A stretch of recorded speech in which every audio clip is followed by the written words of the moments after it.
నమస్తే. నేను నమ్మక ద్రోహిని కాదు, వెన్నుపోటుదారుని కాదు అని అంటున్నారు. పార్టీలో చేరిన 6 నెలలకే మీకు ఎంపీ సీట్ ఇచ్చారు, ఎంపీని చేశారు.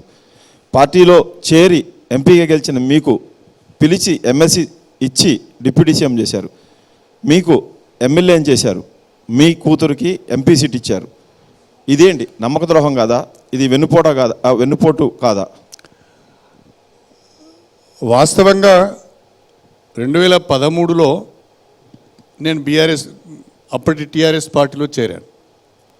నేను టీఆర్ఎస్ పార్టీలో చేరిన రోజున టీఆర్ఎస్ పార్టీ ఎన్నికలలో గెలుస్తుంది, అధికారంలోకి వస్తుందని కానీ, తెలంగాణ వస్తుందని కానీ, టీఆర్ఎస్ ఉంటుందా కాంగ్రెస్ పార్టీలో మెర్జ్ అవుతుందనే ఒక ఊహాగానాల మధ్యన నేను తెలంగాణ ప్రజల ఆకాంక్షలను గౌరవిస్తూ టీఆర్ఎస్లో చేరాను.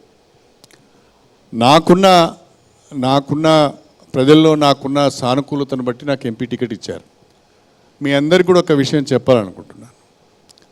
దాదాపుగా ఉమ్మడి ఆంధ్రప్రదేశ్లో 2014లో నాది సెకండ్ హయ్యెస్ట్ మెజారిటీ, 4 లక్షల మెజారిటీ వచ్చింది.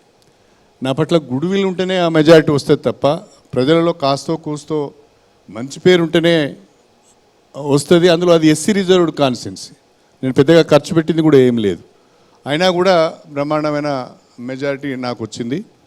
ఒక్కొక్క నియోజకవర్గంలో ఉదాహరణకు స్టేషన్ గన్పూర్లో 90,000 మెజారిటీ వచ్చింది ఒక్క కాన్స్టిట్యున్సీలో. వర్ధనపేటలో 1 లక్ష మెజారిటీ వచ్చింది. ఆ రకంగా 4 లక్షల మెజారిటీతో నేను గెలిచాను. అంటే ప్రజలలో కూడా కడియం శ్రీహరి సరైన వ్యక్తి అని నమ్మే నాకు ఓటేశారు. ఆ తర్వాత ఒక అనుభవం కలిగిన వ్యక్తి, పరిపాలన పట్ల కొంత పట్టు ఉన్న వ్యక్తి క్యాబినెట్లోకి తీసుకోవాలని ఒక ఆలోచనతోని కేసీఆర్ గారు నన్ను క్యాబినెట్లోకి ఆహ్వానించారు. దానికి కేసీఆర్ గారికి నేను ధన్యవాదాలు తెలుపుకుంటున్నాను. కాకపోతే మారుతున్న పరిస్థితులు, నాయకత్వము వ్యవహరిస్తున్న తీరు కొంత నాకు ఇబ్బందిని కలిగించింది. ప్రధానంగా 2018 ఎన్నికల సందర్భంగా 2017లో జిల్లాల పునర్విభజన జరుగుతున్నప్పుడు, కొత్త జిల్లాలు ఏర్పాటు చేస్తున్నప్పుడు, ఉమ్మడి వరంగల్ జిల్లాను 6 ముక్కలు చేసినప్పుడు దాన్ని నేను తీవ్రంగా వ్యతిరేకించాను. చివరికి వరంగల్ పట్టణాన్ని కూడా 2 ముక్కలు చేసింది. వరంగల్ జిల్లా వేరే, హన్మకొండ జిల్లా వేరే. నేను నా అభిప్రాయాన్ని చాలా తీవ్రంగా అందరి ముందట, ఒకరిద్దరమే కాదు, మా జిల్లా వాళ్ళందరం ఉన్నప్పుడే నేను చాలా తీవ్రంగా విభేదించి ఇది పద్ధతి కాదు, ఆ జిల్లాకు ఒక హెరిటేజ్ ఉన్నది, ఆ జిల్లాకు ఒక ప్రాధాన్యత ఉన్నది, వారసత్వం ఉన్నది, ఆ కాకతీయుల యొక్క వారసత్వాన్ని మనం కాపాడుకోవాలి, ఇటు చేయొద్దు అంటే చేశారు.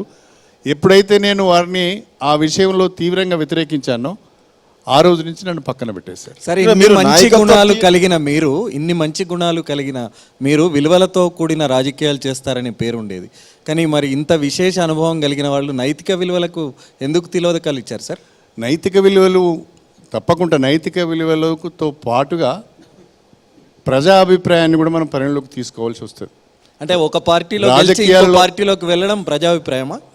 రాజకీయాల్లో ఉన్నప్పుడు ప్రజలు ఏమనుకుంటున్నారు, ఇవాళ దేశవ్యాప్తంగా ఉన్న రాజకీయ పార్టీలు ప్రజల అభిప్రాయాలకు అనుగుణంగా విధానాలు రూపొందించుకుంటాయి. అవి విధానాలు రూపొందించుకున్నప్పుడే అవి మనగలుగుతాయి. అందుకని నేను ఒక పార్టీలో గెలిచి ఇంకో పార్టీకి వెళ్ళడము అది చట్టరీత్యా తప్పు అయితే దానికి నేను తప్పకుండా ఫేస్ చేయడానికి సిద్ధంగా ఉన్నాను. చట్టం ఏ నిర్ణయం తీసుకున్నా, చట్టం ఏ పని చేసినా దాన్ని నేను ఫేస్ చేయడానికి కూడా సిద్ధంగానే ఉన్నాను. అంటే కావ్య టికెట్ తీసుకొని లంచ్ కేసీఆర్ తోటి చేసి సాయంత్రానికి పార్టీ మార్చేశారు. అంటే నైతికత అంటారా? లంచ్ కేసీఆర్తో చేయలేదండి, లంచ్ కేసీఆర్తో చేయలేదు. కేసీఆర్ దగ్గరికి వెళ్ళిన మాట వాస్తవం. అదే రోజు కాదండి, అంతకుముందు 3-4 రోజుల ముందు వెళ్ళాము, కలిసాము. కేసీఆర్ గారికి నేను స్పష్టంగా చెప్పానండి. ఏం చెప్పానంటే, 1, నా దగ్గర డబ్బులు లేవు, 2, జిల్లాలో పరిస్థితులు బాగలేవు, 3, ఎవరు సరిగా సహకరిస్తలేరు, ఆలోచించండి అని కూడా నేను చెప్పానండి. చెప్పిన తర్వాత లేదు ఏం కాదు అన్నీ నేను చూసుకుంటాను, మీరు పోటీలో ఉండండి, మీరు పోటీ చేయండి, అమ్మాయిని మనం కావాలనే పెట్టాం, రేపు మనకు అభ్యర్థులు కూడా మహిళలు కావాలి కాబట్టి అభ్యర్థిని పెట్టామని వారు చెప్పారు. దానిపైన నేను ముందుకు పోవాల్సి